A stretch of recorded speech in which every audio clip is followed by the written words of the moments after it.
The bigger it grew, I never ever counted money because money was never ever the focus or the primary driver. But I did start to count how many plastic bottles we were preventing from going into the oceans. And that was the big driver. That was a big motivator. In the warehouse, I'd look at cases and cases and cases and pallets of these bottles and think, wow, this is metals. They're going to use these for years and years and years. This is not plastic. For like every one of these pallets, there's 100 pallets that are not getting produced in plastic single-use bottles. How awesome is this? So that kept me going also.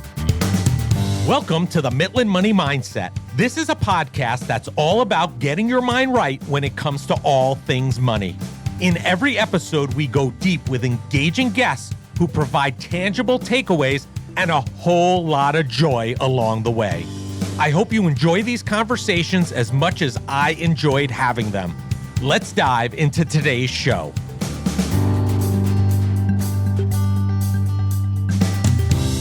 I'm Larry Sprung, your host for the Midland Money Mindset and founder and wealth advisor of Midland Financial. Today's guest is Travis Rosbach, founder of the Tumalo Group. Founding the Tumalo Group is one of the most outstanding accomplishments for Captain Rosbach to date. This group is associated with the enhancement of new inventor and entrepreneur business production.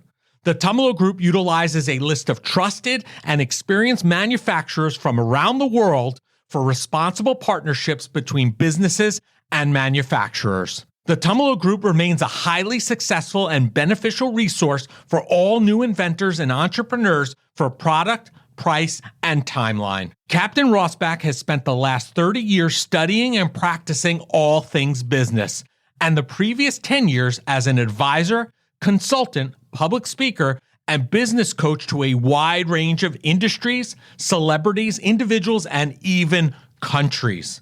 He not only shares his tradecraft with others, but also practices it in the many startups he's currently involved in. Travis is most well known as the founder of Flask, but has also been involved with many other highly successful business endeavors. Prior to entrepreneurship, Mr. Rosbach was a scuba dive master instructor, U.S. Merchant Marine boat captain, commercial airline pilot, and was and is a world explorer. Listen in for some great takeaways about entrepreneurship, mindset, and what it takes to build a billion-dollar brand. Well, hello, everybody. Larry Sprung here, and I have the awesome pleasure of being here with Travis Rosbach, founder of the Tumalo Group and well known as the founder of Flask. Thanks for joining us today, Travis. Larry, thanks for having me. This is awesome. Yeah. So listen, we know a little bit about your path because I just gave it away a little bit, but can you tell us about your path and give our listeners an idea of how you got to where you are today as the founder of the Tumalo Group? How'd you get here? Well, it's been a rocky road, but I started out in Salem, Oregon, and I graduated high school just barely. I kind of negotiated my way out of high school. Took off down to the U.S. Virgin Islands. I met my dad when I was 14, and he had some scuba diving shops down in St. Croix. And when I was 18, just graduated, took off down there, became a dive master, scuba dive instructor, went on to get my 50-ton U.S. Merchant Marine boat captain's license, pilot's license after that, started flying for Seaborne Airlines, moved up to Florida, became a jet charter pilot, moved up to Oregon and started a fence company, went out to Oahu, started a signs and screen printing company, and then started Flask, double wall vacuum insulated stainless steel water bottle factory. Tried to be retired for a while. That didn't work so well. Started the Tumalo Group, which is where we are today. Amazing. So long and windy path. And there is a reason why they call you Captain Rosbach, right? I actually have a certificate that has my name that says Captain. Yeah, next to it. Mm-hmm. I don't have fancy letters after my name, but I do have one before. So I take all I can get. Yeah. And you've been boat captain and you've also flown, correct? Yes. Yep. So which mode of transportation do you enjoy more? I would say it's kind of time and space dependent, but I really enjoy flying jets. Like I really have fun just going fast and up really high. And yeah, I enjoy going fast. Amazing. So tell our listeners about the Tumalo Group and what's going on now. I think it's a really good place to start. What is Tumalo Group all about? Well, I started the Tumalo Group to help people who asked for it. I had a lot of people after Hydro Flask who were saying, hey, how do I do that? And when I started to kind of break it down into micro-specific bite-sized chunks, I found that a lot of it has to do with sourcing, finding the right factories that you can trust and really rely upon and have a good long-term working relationship with. So a lot of what we do at the Tumalo Group is help with sourcing factories. We work with Mexico, a fair bit in America. We're hopefully going to be getting back on that track here before too awfully long. And we do still work with China. I mean, China still by and large is the number one factory country in the world right now. So we do that. I also do a lot of advising, the Tumalo Group. We do a lot of advising with any kind of business, pretty much any size, from back of the napkin, back of the envelope concept stage, all the way up through Fortune, whatever number they are. What's the goal? So, I mean, is it really just dependent upon the entrepreneur and the business, what they're looking to get out of it? Or are you really focusing on trying to work with entrepreneurs and businesses that are either back of the napkin or even a few $1 million and get them to scale to the size of a Hydro Flask? Is that ultimately the goal? That seems to be the goal. Yeah, everybody wants to have the next Hydro Flask, it feels like, or at least that size business. And that can be, yes. We do a lot of conceptualization all the way through producing the prototypes and producing the product and doing the first minimum order quantity and getting those first orders in. We do that quite a bit. We also work with companies here in America that are producing overseas and that are looking to bring their manufacturing closer to home. So we work with those companies also. And or the larger corporations, we're starting to work more and more with to sort of remind them of who their fan bases are and who the common people are and how to get them back in touch with our reality, not just the corporate life reality. Does that make any sense? Yeah, totally does. Totally does. And I think you'll probably have some people contacting you as a result of this for sure, because there are a lot of our listeners that are in those needs for sure. And I think a lot of them have a tendency to somewhat fly blind or self-educated, and they haven't been able to get educated by somebody who's been there, done that. And obviously you have, and that knowledge can transfer very easily and nicely and help them scale that much more quickly, I would imagine. You're absolutely right, Larry. Yeah, I never had the benefit of having a mentor. And so that's kind of how I see myself now, is now that I've been there, done that, and then repeatedly, now I'm able to be that mentor that I never had. Right. Yeah. Let's shift gears for a second. When we discussed how you got to where you are today, there were a number of different things that you had done along the way: signs, fencing, Hydro Flask. How did you know, or did you ever know, that you had the right idea? How did you know that? For the Tumalo Group or Hydro Flask, what part? You've done a number of different things along the way, right? Yeah. You said you were in fencing and signage. Yeah. So in general, yeah, I think it just kind of hits me. A lot of times, I don't know where it comes from, but I feel like it comes in from the back of my head, back right side of my head, and it just kind of comes out my mouth. This is it. This is me. This is what I'm doing. This is what is taking place. This is how it's going to go from here on out. And whatever that is, it gives me a hyper focus, and I kind of put my blinders on. I put my head down and I charge real hard for about 4 or 5 years and work really hard and diligently at getting whatever that task is accomplished. And then I kind of start to get a little burnt out, a little bit bored, and a little bit shiny object, entrepreneurial conundrum founders thing going, where I'm ready to go do something else. And so I typically go through a transitional period of, dang, what am I doing? What's going on? And then it hits again, and it's like, oh, here it is. Here's what I'm doing. And I don't know. So I don't really know how to answer that. I guess it's just kind of a calling that I get. So is it almost like you come up with an idea that you're really passionate about, and you just more or less make it the right idea? Meaning you're, because of that hyper focused and the push and the drive, basically you could essentially think of anything. Obviously, not everything is going to make it from the back of the head to the mouth where you're going to say it. But those that do, I mean, is it just one of those situations where there's so much drive and passion behind it that you just make it happen and make it the right idea? Yes. Yeah. It becomes all encompassing. Like it really takes over. Like when I became a pilot, I heard, you are a pilot. Okay, I'm a pilot. So I had to learn, what does that mean to be a pilot? Well, yeah, sure, there's the flying aspect, but that was kind of an ancillary thing. I was a pilot that just so happened to also learn how to fly airplanes later on, but I learned how to first become an airline pilot. And I think that was kind of one of my keys to success with flying, was that I became a pilot first, and I walked and talked and dressed and acted and hung out with and around pilots. And the people who were learning to fly, those were student pilots. They were pilots in training, but I was already a pilot. I was flying the airplanes in training. And so by the time I got done with all my licenses, in my mind, I'd already been a pilot for years and years and years. And so when I went to the airlines, it was very natural for me to start flying for the airlines because, well, hell, I'm a pilot. It becomes all encompassing. Same thing with the dive instructor. Like, how do I go from being a dive master to a dive instructor? Emulate the dive instructors.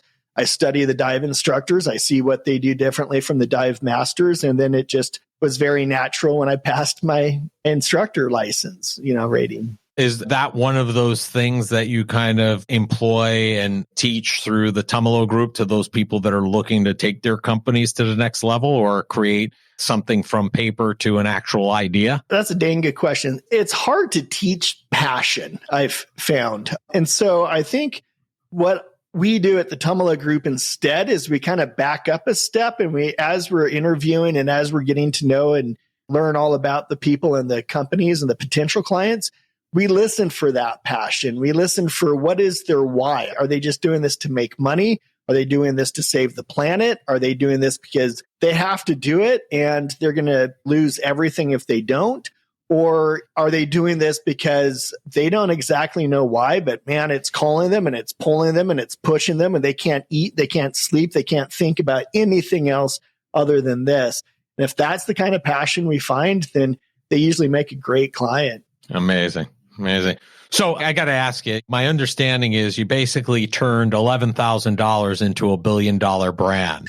So how does that happen? I mean, is it just this passion that you're speaking of? What are some of those keys to success to get you from point A, $11,000 to point B, $1 billion brand? We got to give our listeners some free jewelry here. You know what I mean? Yeah. It was a lot of work and we had a lot of help. It wasn't a one-man show by any means. We had fantastic graphic designers, and CFO finally came on and was a big help. There were a lot of moving pieces. There was a lot of late nights and early mornings. I put a lot of heart and soul into it. It really became truly all-encompassing, and I basically turned off my entire life other than Hydro Flask for about 5 years and really put the blinders on and got the tunnel vision and just picked water bottles as my lane, and that was the direction I went. And as I went, others came along and saw the vision and drank the Kool-Aid, and they joined and helped us. And it just started growing and growing and growing, and it took off like wildfire. How much of the success do you think, well, obviously a great deal of it has to do with you being the visionary here and putting in those hours, the time, the effort, the energy. How much of it is really due to the team that you put in place and those people that agreed with and had confidence and faith in the vision that you kind of created for them? That's a tough question. In the early days, we didn't have a lot of employees. I had one partner, and quite honestly, she would leave when it got too rough and she'd head back to Hawaii, and she'd throw in the towel every time it got to be a little bit sticky or quite a bit sticky and difficult. So there were a lot of times where I wanted to quit because I was by myself and I was proverbially down and out. I was at rock bottom. I spent a lot of time on rock bottom, crawling along, just trying to get another dollar, another bottle, another hit. And I think it was because I started to get feedback from the customers that were telling me how well they felt after being hydrated for the first time in most of all of their life. And that feedback really was fodder for my fire to keep me going. And as we grew, as Hydro Flask started more and more sales, we got more and more money where we could start hiring real high quality people who had that mission. In the early days, though, it was just warm bodies. We would just go to Craigslist and find warm bodies, come in and do whatever they could do. But as we started growing and we could hire micro-specific people, that's when it got really fun and we really started taking off. Right. So you mentioned that there were times along the way where things got rough or challenging, right? Every entrepreneur has to be prepared for that. There's no straight ride to the top. It just doesn't work out there that way. There's always challenges, no matter what type of business, no matter what you're doing. Aside from your passion, what motivates you when times get hard and then even harder? What was the motivation there? I know you mentioned the fact that the feedback from the customer in terms of feeling hydrated. Was there more to that than just that keeping you motivated to push forward that you could share with our listeners who probably are facing challenges in their own businesses? I had a desire to save the planet, as grandiose as that might sound. I grew up scuba diving and watching the degradation of the coral reefs all around the planet and watching, I've been fortunate enough that I put myself in a situation where I was able to travel and scuba dive and be in the oceans all over the place. And I started watching garbage and I started collect and compound and plastic washing up on the shores.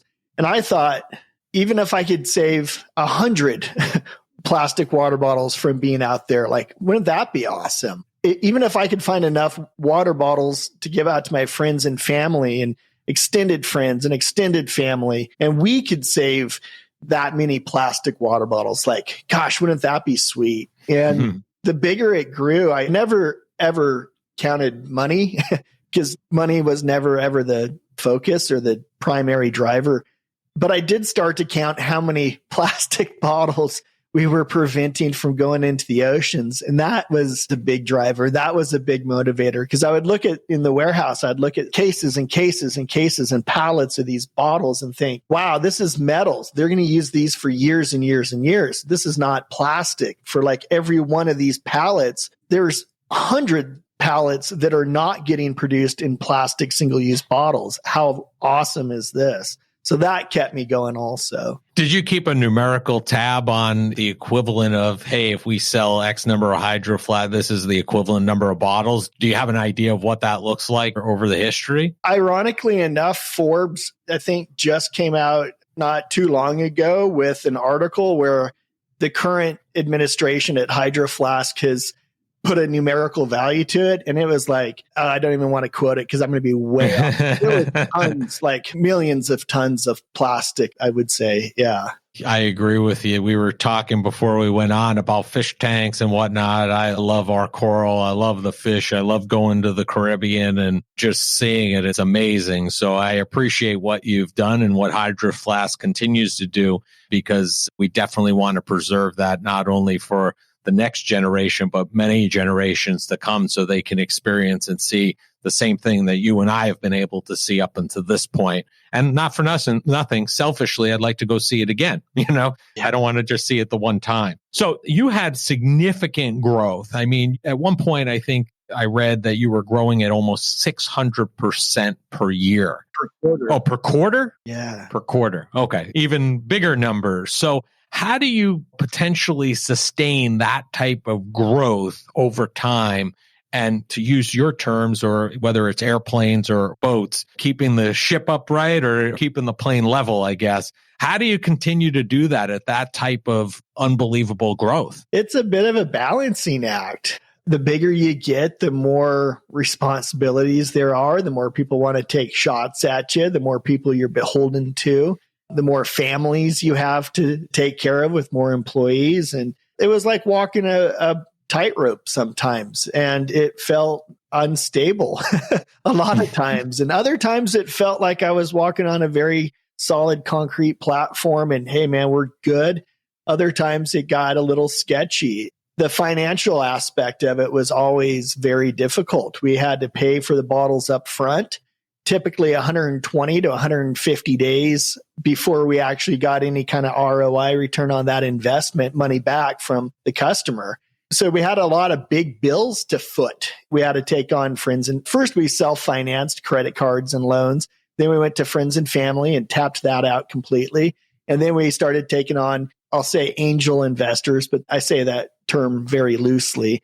And then we started taking on bigger Series A rounds and funding it that way. So it took a lot of money. It took a lot of money to move it forward. And it took a lot of resources, a lot of good employees that helped out along the way as also. Yeah. So for those people who are listening that aren't used to manufacturing or retail type operations or businesses like you just discussed, for those people, what you hear on Shark Tank to some degree is correct. You have to be ready and prepared to have those lines of credit and the funds available to make sure that you can manufacture and get it from there to actually in the consumer's hands. And it's a little bit of a tightrope, I guess, as you grow, those financing numbers get bigger because you're putting in bigger orders. And then you got to rely on your salespeople to take care of those sales on the other end. So you could then take care of those lines of credit, right? Exactly. Bingo. Well said, Larry. Yep. Yeah. So listen, I want to shift gears for a minute because you talked about in your overview as far as where you got here that you negotiated your way out of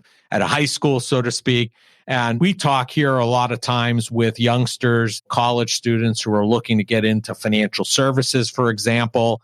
And there's this educational piece out there that created this environment that says, oh, you go to high school, then from high school, you go to college, then depending on your field, maybe get an MBA or some kind of post-college degree. Do you feel an MBA is necessary to start a business? What's your thoughts about that and this construct that's been created in terms of how you're supposed to go from grade school all the way up to maybe owning a business?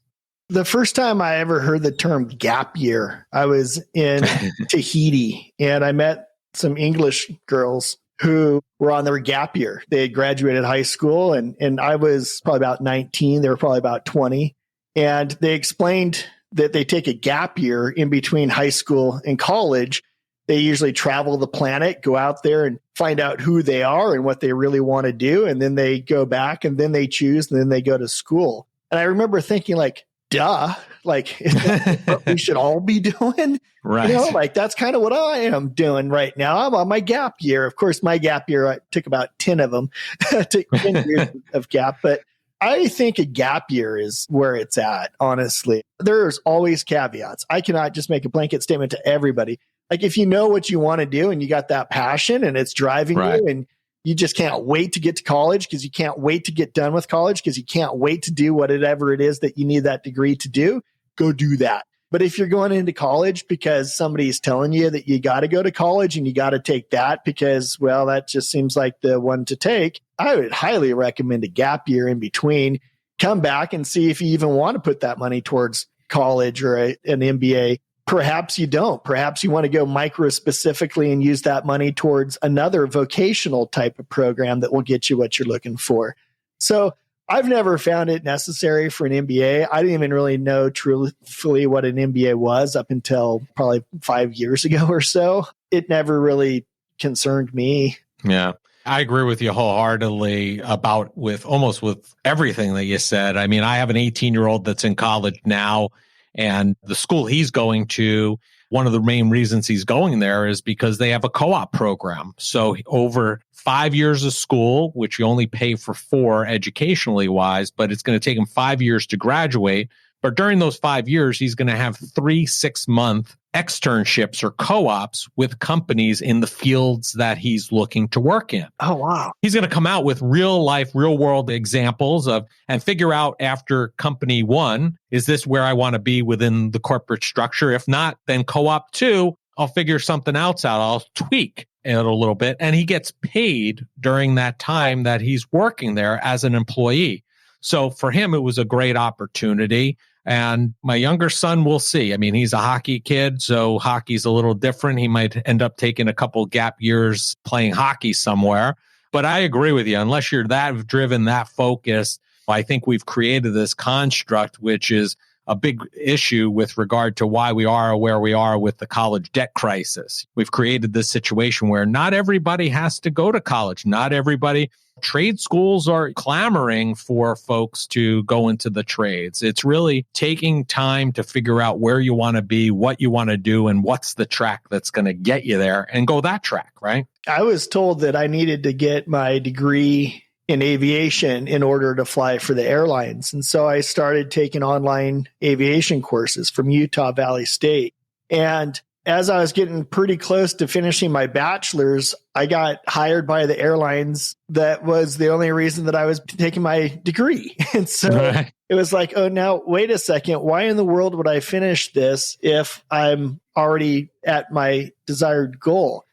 But the student debt that I had for that, I mean, that plagued me for years and years and years and years. And it made everything so much more difficult to get loans to start Hydro Flask. Right. Because I had so much student loans. So that's another big facet, like who and how is paying for this, and how's that going to happen? And so that is another thing I would strongly advise looking at. Yeah, and it's funny because I just took part in a mentoring night for the university I graduated from.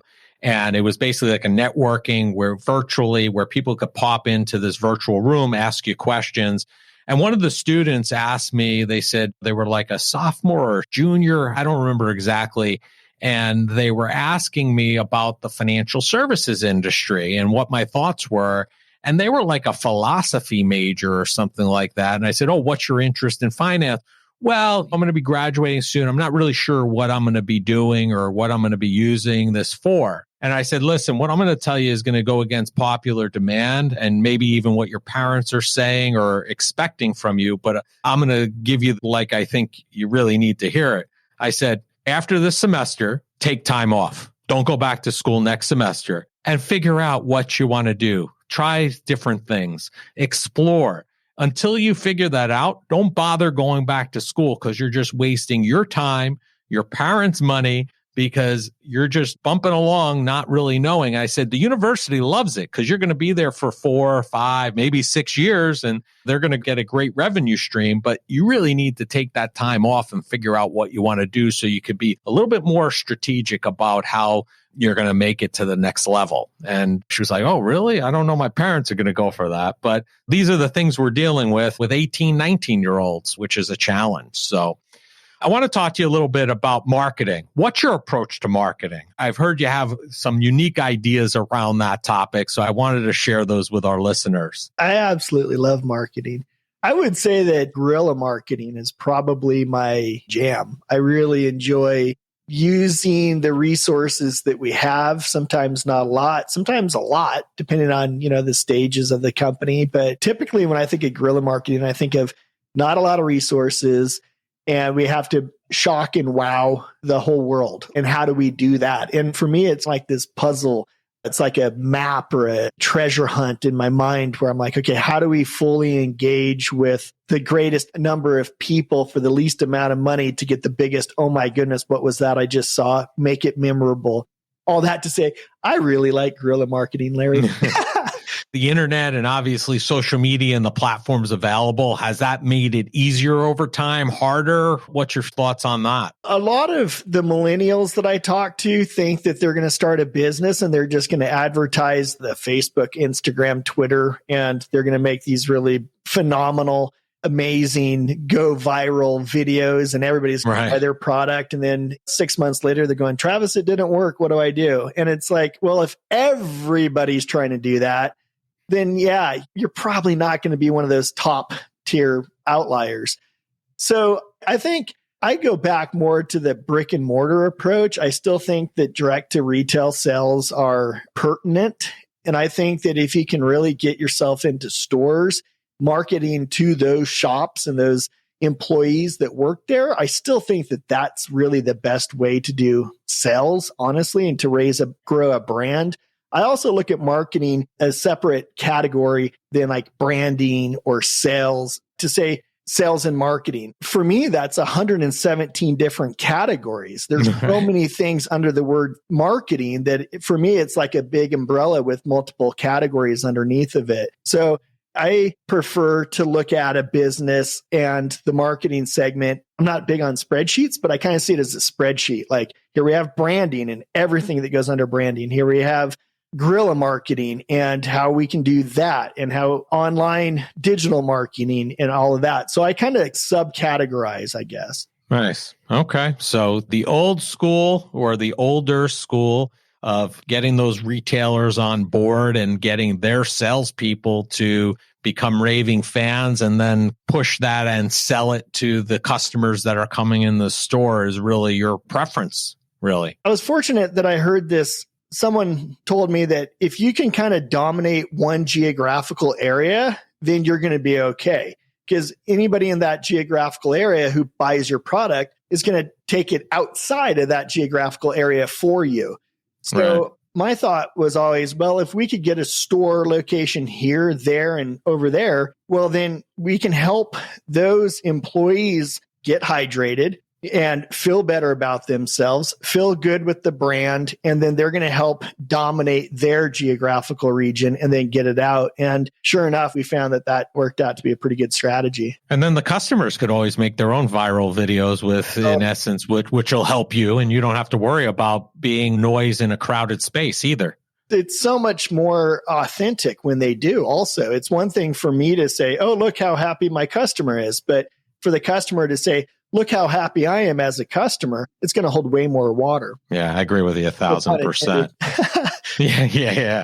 So listen, are there any mistakes that you made along the way that you wish you could have avoided, or looking back now, you could have avoided had you done something, either educated or a mentor or something along those lines? We had a really good patent and IP attorney, and I'm very grateful for her. Her name is Michelle. And yet, I also wish that we had had another really stellar attorney. I probably could have brought in legal representation earlier on. And it was tough because we started about 2008, 2009, where nobody, well, I shan't say nobody, but the majority of businesses were struggling, and the people running them and the people who owned them were struggling. And so there weren't a lot of mentors on hand.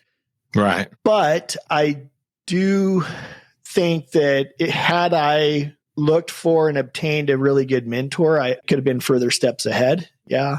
And were you saying in terms of the attorney, the legal representation, were you talking in terms of that there were organizations or people knocking off what you were doing, or just legal representation to kind of help you navigate different events that the business were going through? The knockoffs were always bittersweet because, I mean, we had patents, and if they violated the patent, it was pretty cut and dry, and that's just not nice. Please don't do that. Right. But at the same time, it was kind of like, how can I be upset with people who are also hydrating the planet, and how can I be upset with people who are saving plastic from the oceans? So that was always one of these bittersweet dichotomies bouncing around in my mind. But I think, especially with the exit, I should have had better legal representation, but also just throughout. We had a fairly okay attorney, but he maybe wasn't quite as aggressive or assertive as I would have kind of liked. And so I feel like it left us vulnerable to perhaps some nefarious activities and people who would come along. What I did not know is the bigger you get, the more people want to take shots at you. And it makes perfect sense now. It's like, yeah, duh. But sure enough, if you're in the paper for succeeding, people will want to come and extract some of that for themselves. So that was a bit of a bummer. Yeah, it's quite unfortunate, but I'm sure you took that knowledge and that education, put it in your front pocket now, and it's there for you to use as you move and do things on a go-forward basis, for sure. Much easier to see it nowadays. Yeah, absolutely. Yeah. Hindsight is so beautiful. Yes, it works out great, doesn't it? Yeah. If I'm a startup, let's say I'm listening, I have an idea, I want to get started. How does the Tumalo Group help startups in particular? Obviously, bigger entities, I can see you guys helping them get perhaps to the next level, grow. But what about a startup? Is it simply you just getting them from that back of the napkin, like you mentioned earlier, into an actual production phase? Or is there more to it than just simply that? Yeah, we really take startups at pretty much any phase. We do prefer that they're funded. We're not a funding or a lending company. The back of the napkin works great. We have designers who can put it into CAD files and you don't have to learn all that software they already have. And we can take those drawings and those designs and those files, and we can find a factory that's going to be the best fit. And we negotiate the minimum order quantity, the MOQ. We negotiate how much the per piece cost is going to be. We figure out what the mold costs are going to be to get the product produced. And we look at shipping and duties and tariffs and tax and all of that that's applicable. And we can get you a pretty good idea as to what it's going to cost to start a brand or start a company. Typically, I say it's about $100,000, but there's some wiggle room in there, but that's kind of a ballpark. Do you normally, meaning the Tumalo Group, do you guys normally charge those businesses like a consulting fee, or do you take an ownership stake and have a vested interest in that business? How does that work? It's a hybrid, really. We have a fairly set schedule, a fee schedule that we go off of for different phases. We have about a 4-phase go to market from pretty much wherever you are to in the customer's home. 4 phases.